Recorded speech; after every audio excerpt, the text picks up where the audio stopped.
Newsbreak is the fastest growing local news app in the United States, with over 50 million monthly and 16 million daily users checking in throughout the day. When you sign up, the Newsbreak team reaches out with white glove service to get you onboarded and making money right away. Up to $5,000 in matching ad credits, quick account approvals, and dedicated account management to help you find early success. To learn more and sign up, check out the link in the description below. Don't waste time. Sign up now and let's fucking go. Ringba is the leading inbound call tracking and analytics platform for marketers, brands, and pay-per-call teams. It gives you real-time reporting, intelligent call routing, and fully customizable call flows backed by global telecom access in more than 60 countries. With enterprise-grade reliability, a powerful API, and no contracts or setup fees, Ringba has become a go-to platform for performance marketers worldwide. To learn more and to sign up, check out the link in the description below. Get goated and let's fucking go.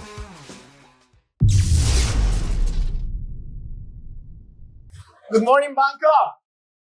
How are you guys today and how was your night? Are you still hangover? I'm very honored to be here. It's my first time in Bangkok and my first time at the affiliate World Asia. I want to introduce myself a little bit, but I don't want to go down the rabbit hole of how many things I did, because I'm obsessive about business. And to keep things short, I've been running ads long enough to have PTSD flashbacks from Pixel 1.0. It was back in 2013 when the first Pixel event on Meta was released. I've accidentally turned a few small tests in multi-million-dollar problems that I still have managed today. And I built a portfolio of companies because I don't like having hobbies like a normal human being. So I guess I still spend more on ads than my mom thinks it's legal every single month. And I think at a certain point, apparently someone at Affiliate World Asia thought it was a good idea to have me as a speaker. And now, today, I'm here to explain to you why Meta feels like an abusive relationship. And everything was fine until this was released earlier this year. How many of you know what is the Andromeda update within the Meta environment? That's it? Do you even guys run ads on Meta? How many of you still run ads on Meta today? Well, there's quite a few. Okay. So I need to help you guys understand what's Andromeda then. So it's a new release that was planned back in October 2024, and started as a release early this year with the final update in October this year. At first, only some of ad accounts had the rollout happening until the full 100% of them in October. You have to understand that before, Meta was behaving differently. That's because it was the pre-AI era. With the AI happening and the magnitude of ads going on and tools you guys have at your disposal, and you pumping out so many different creatives and videos every single day, Meta had something like a bottleneck, like a hardware problem. Imagine trying to play Call of Duty on a 2010 laptop. You're not going to go very far. So they had to come up with new ideas and new methodologies of how their model works. And also, you have to understand there's not only one algorithm, there's many models. Models that work together to optimize your lead event, which could be purchase leads, submit trials, add to cart, initiate checkout. They're all different. There's not just one. So what they started to do is bottlenecking the auction system within an internal environment, decide which was the winner ad that should be served to the impression of the user in the real world scenario. And that's when they throttle you in order for you to stop releasing so many bullshit ads that are clones of whatever you guys are doing. Otherwise, the system just breaks and it's not working any longer.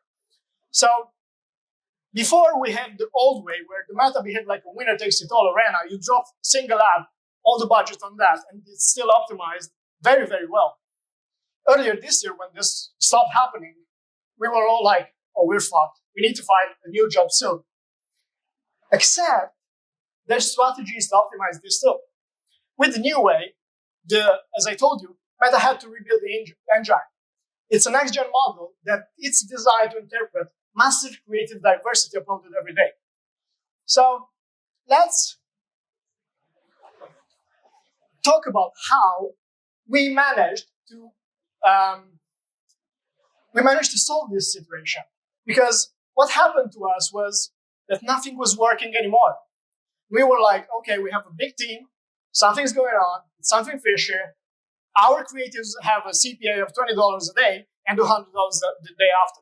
Something is going on. We felt that the system was broken. And we have a great relationship with Meta, reps in Dublin, their tech team. We were in constant communication. We were like, what's going on? And slowly and surely, we understood how to optimize our ad accounts and our structure. So we now use 4 strategic phases within the optimization environment that we use in our company. So at first, we have the signal layer. Then we move to the stress layer of the signal layer. And then we have the scaling layer, which is the most important part. And then we have this, what we call distribution layer. This is just some phenomenal names for something very basic. So actually, we solved the problem by simplifying everything we do and work actually much less than before.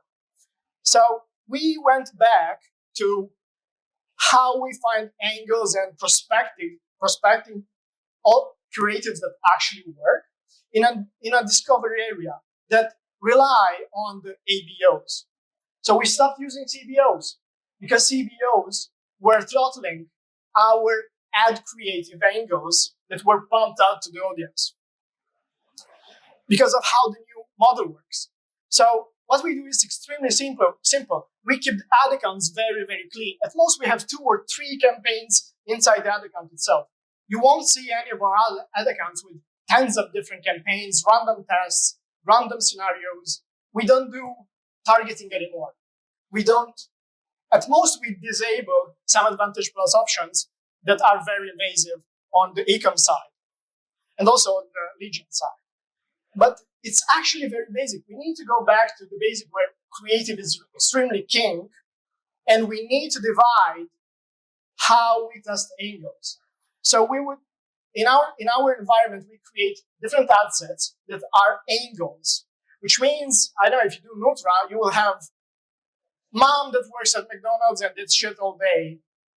You would have different creatives for that angle inside that ad set. Then you would have another ad set with a total different angle with the creatives inside that ad set that actually are very correlated between them. But still, you need to make them different. So what we do now is this. We have an ABO campaign. It has different ad sets. It could be tens of them with a dedicated budget. So in each ad set, though, we test different angles. And inside the angles, we have a variety of creatives for that specific angle, script, hook, or you name it. The important part, though, to make this system work is that all the angles need to be extremely different. Because otherwise, Andromeda will still throttle your ad sets because there's an internal auction happening also at the ad set level before they pump out the budget that you want to spend on said angle. So why not CBO for testing? That's because the method doesn't work anymore. And the CBO mixes intent because it decides where should allocate the budget. And what you would see is an extremely volatile CPA and burst spending issues. How many of you had the past 6 to 8 months burst spending issues on the CBO campaigns at either small or big volume? 1, 2, 3, 4, 5, 6. That's a lot. Okay. I bet you have no idea why is this happening. This is happening because the new model has an internal auction system. This wasn't a thing before. It's based on the entity ID. And actually, which is funny enough is that inside Meta, the developer department team, they have no idea what's the entity ID and where does this start. It's ad ID, it's ad set, it's ad account, it's BM, or it's organization child ID, or is the org ID. Nobody can answer that. So we need to be extremely careful how we set up our structure, because this is happening when you have a CBO that stops spending in the real world auction and starts pumping out new creatives from a new ad set that didn't spend for the entire day, and you will randomly burst $2,000 to $3,000, $5,000, $10,000 in an hour. Sorry. Once we do that, we have a small and easy process of how we graduate the ABOs that are a winner. We consider 20 to 30 conversion at 200 ROI, a good creative that has a great CTR, and a conversion rate on the entire offer. It holds budget when increased because that's the strategy we use next to still scale the ABOs, but still keep them in one single campaign. And when the performance is repeatable, which means that if we add new ads inside that ABO that are for that specific angle, they still convert. So this is the second phase, which we call the stress layer. You have to understand that every ABO, every creative, every angle, they have a certain ceiling of how much you can scale. So what we do, we just bump the volume and the budget gradually, slowly by little.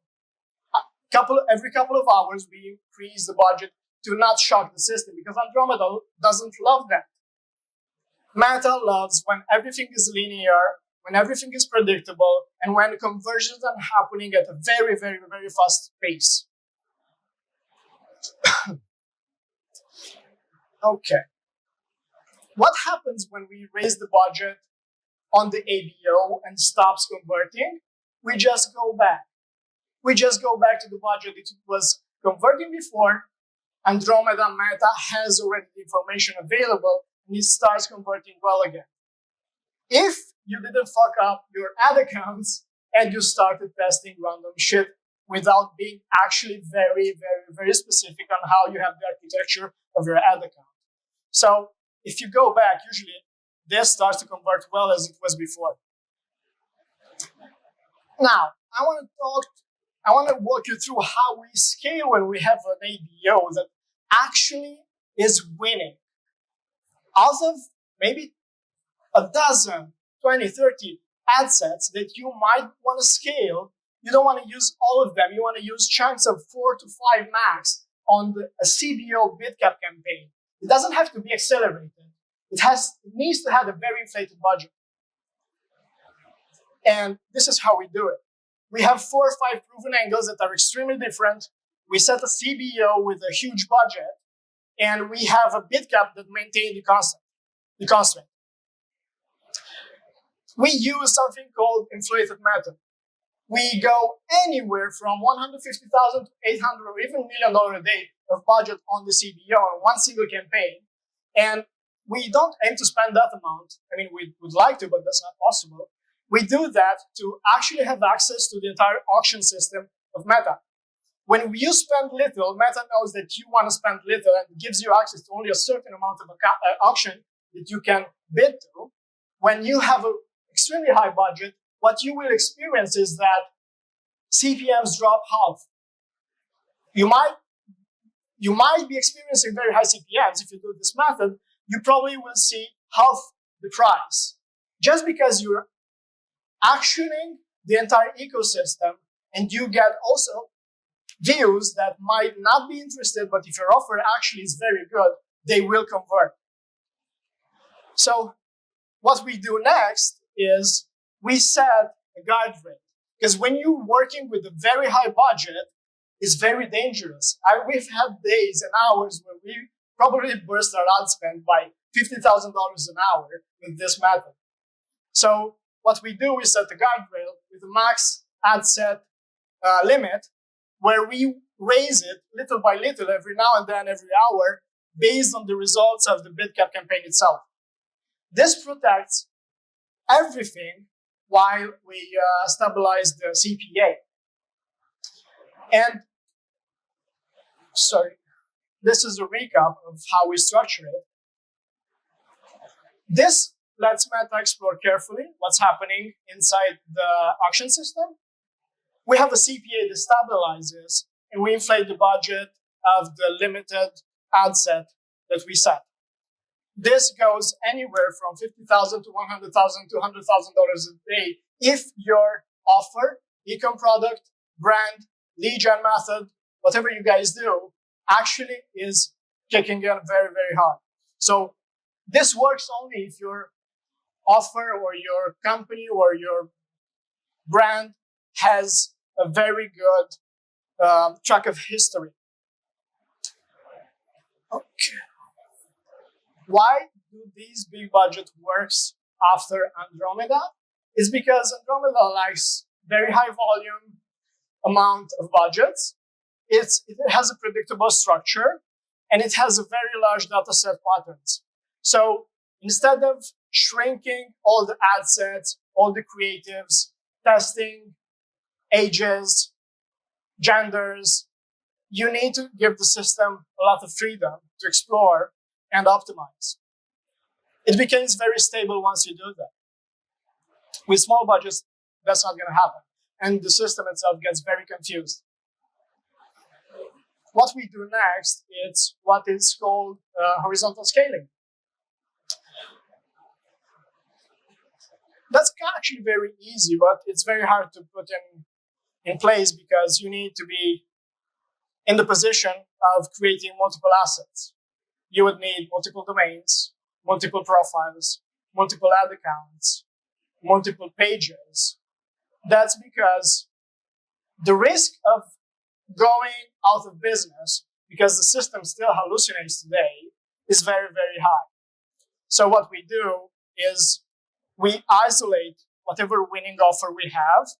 We replicate it across many different assets and media buyers. This allows us to put us in a position where we can maintain a very, very consistent delivery throughout the days of the year. So I would advise you to do that. Maybe for e-commerce, it's not going to be easy to do that. But if your e-commerce becomes an offer for a lot of affiliates, that's very, very, very good. Why does vertical scaling alone fails? And that's where most affiliates struggle, is because their assets are very limited. You get into throttling issues, like the one I explained you earlier. You have page issues, flags, spamming. You get domain flags that you might not be aware of. That's when you get a lot of rejections on Meta when you launch new campaigns. Even with new assets, new pages, it's maybe the domain that is flat. You have very volatile CPMs because you have you get flagged, so you get high CPMs. You have random reviews, could be manual, could be AI. It's mostly AI lately, and it's very, very aggressive. And you get account restrictions. How many of you had any ad account bans? You can be honest. There's no police here. Okay, and profile restrictions. I had a lot of troubles with my profile being restricted from advertisement. So I guess apparently Meta rewards this kind of behavior and system that we built because each account is internally clean and it has a fast learning process and curve. The distributed spend has lower variance for us, and the bad days of each of one ad accounts that get flagged are very isolated. They're not contaminated to each other. They never poison the system. And this is when the CPA stability actually increases and the auction diversification improves the delivery. And to be frank, this is all year round for us. And this is how we managed to be spending from January to today, an average of $200,000 a day. And we applied this system on different business models. It could be pay-per-call, it could be lead gen, it's e-com, it's SaaS. So it works. I advise you to apply, and I advise you to use the strategy to simplify your ad accounts and to scale your business. So to have a final recap of what I've said so far is Test your ABOs, keep it simple. Try to raise the budgets to the ABO and serve them until you reach the ceiling point of that particular angle. If it doesn't work, reverse, go back, reduce the budget. It's that easy. You don't have to be Einstein today to run ads. And then when you're ready and you have enough conversions, you can scale with the bed cut method that I showed you. Then you have the guardrails I've told you to be using, because otherwise you will get burned and you will be spending budgets that you are maybe not be able to handle. And then we have the horizontal scaling through multiple assets. Maybe it's like ABC for someone, but maybe someone didn't thought about this. So that's food for thought. So I told you what I needed to tell you, and I'm going to finish with this sentence that is, buying on Meta is like navigating a woman's feelings. The answer lives in the signals you didn't measure, the timing you didn't respect, and the creative you didn't test. Thank you for today. I hope you had very good insights, and I hope this was helpful. For us, resetting all the balances we had with Meta actually worked better than before. And we thought we had a failing business back in March. We struggled to make profit, even though we had still very high volume, but the problem stayed within the methods. We had to reset everything we knew about Meta. We had to rethink our creative process. We had to knew how to integrate the new AI models of creative processes that we integrated in the company. And we had to teach our media buyers to media buy again. They became prompt engineers. They became better architects of their ad accounts. Everything became very consistent. At first, I was extremely, extremely frustrated about, like, why is Mark hating on me? Why is he releasing every now and then new models? Why is this happening? And then it clicked me. If I were a business owner like him, maybe one day I'll be, I would still need to find a way for my company to cost less. Hardware is extremely expensive. CPU is extremely expensive. Processing is extremely expensive. With so many brains around the world using my platform and pumping a lot of more creatives inside my ecosystem stops performing and starts breaking. So I now understand exactly why he did that, why the company, I don't know if it was him, probably. I understand why this had to be happening. With the amount and magnitude of ads we'll pump out with automatic tools that we will experience in the next decade, probably we will not be still having media buyers within a few years. And the system has to protect the environment, because this could handle 1 trillion of new ads, but there's only amount of eyes in the world that can see the ads, which is an average of 36 times per day. So if you have 1 million viewers, it's going to be 36 million impressions per day. The ads will be 1 million times more. So we need to throttle them. We need to make the system work. Otherwise, everything's going to break. So I hope this left you with a little bit of insights of how Andromeda and Meta works. Meta team told that they're working on a fix. It's actually a bug that was acknowledged of the burst spending issues, but I'm sure they will not be able to find it. Thank you. Hope you have a nice day. Wish you a nice day ahead. Holy shit! That was an amazing speech by Dimitri. You know how I know that I trust this guy? He dresses better than me. Come on, look at this. But hey, you're not allowed to go anywhere yet. Okay. We have some Q&As. Okay. So guys, put up your slide around. Put in the questions, and we have a shit ton already. So first question, Mr. Dimitri. If you have many products with different target audiences, is it better to run separate campaigns for each audience, or can they be combined under one campaign? Based on my experience I had so far with the new methods, they still need to be combined within the same campaign, and you need to be able to diversify how you target I mean, you don't even have to target. They just need to be different ad sets inside the same campaign with, if you either use catalog, different creatives, flags, or whatever you're comfortable with. I would still suggest you to keep it very, very simple and very clean. And how many campaigns do you suggest? And how do you suggest to scale those campaigns? As I told you, it's just a couple of campaigns at max 3 on your ad account. So I would suggest you using ABOs to test them. You don't have any limits on how many ABOs you could test in your ad account until they die. So it could be, I've seen examples of people running 10 ad sets and people running 100 ad sets inside the same campaign. And what qualifies as a different angle? Can you give some examples of different angles? I can give you an example. So first of all, you need to understand what angles are. Angle is something that is very unique as a proposition of marketing, advertisement, than the other. It could, as I mentioned you earlier, it could be a script about a woman working at McDonald's, eating fast food and wants to lose weight for Nutra. Same example applies for still Nutra. Another angle could be a dad that is, food truck driver, and still it's like shit and needs to lose weight because otherwise his wife leaves him. So that's a different angle. Different angles mean different topics and how you market towards your audience for your product. And we have to talk about AI, right? So how much of AI are you actually using in your angles in your content creation? How much we use it? Yeah, how much AI do you use? Probably I'm gonna be saying if it's UGC for e-commerce, it's 50%.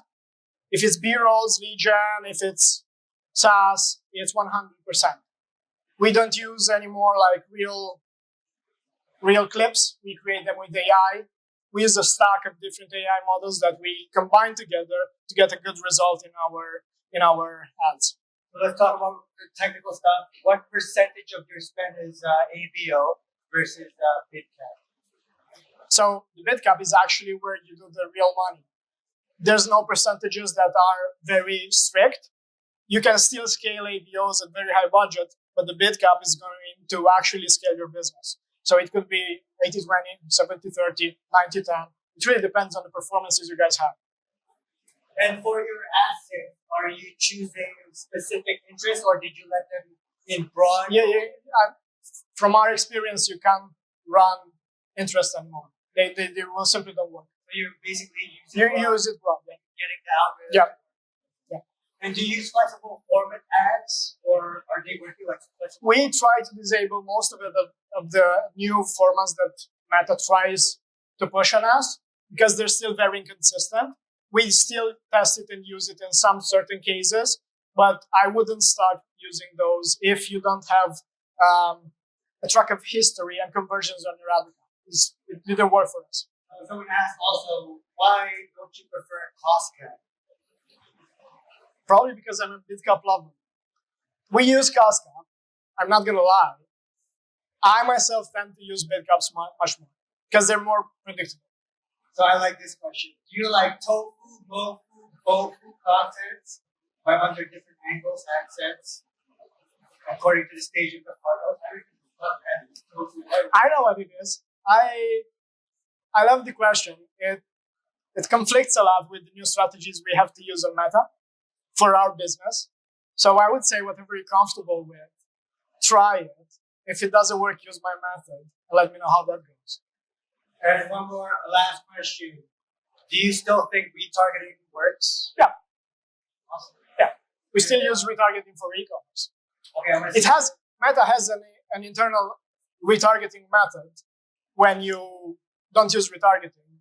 They still show your ad to the same client that clicked on your ad because it might have a high intent of converting. So it has an internal retargeting method, but we use retargeting across different traffic channels. Thank you so much, Dimitri. There's a lot more questions, but if you want to ask more questions, we're here and hanging out. So again, give a huge round of applause for Dimitri. Thank you, brother. Your network is your net worth. We got a fucking crazy network of people. I'm not talking about your average motherfuckers. I'm talking about people doing $300,000, $400,000, $500,000 a day in ad spend. People that have made billions of dollars in sales. People that exited their companies for about $1 billion. We hit 100 episodes. Guess what? We're about to take shit to the next level. So you want to be part of it? Subscribe right now. Remember, no money, no honey. Let's fucking go. Ringba is the leading inbound call tracking and analytics platform for marketers, brands, and pay-per-call teams. It gives you real-time reporting, intelligent call routing, and fully customizable call flows backed by global telecom access in more than 60 countries. With enterprise-grade reliability, a powerful API, and no contracts or setup fees, Ringba has become a go-to platform for performance marketers worldwide. To learn more and to sign up, check out the link in the description below. Get goated and let's fucking go.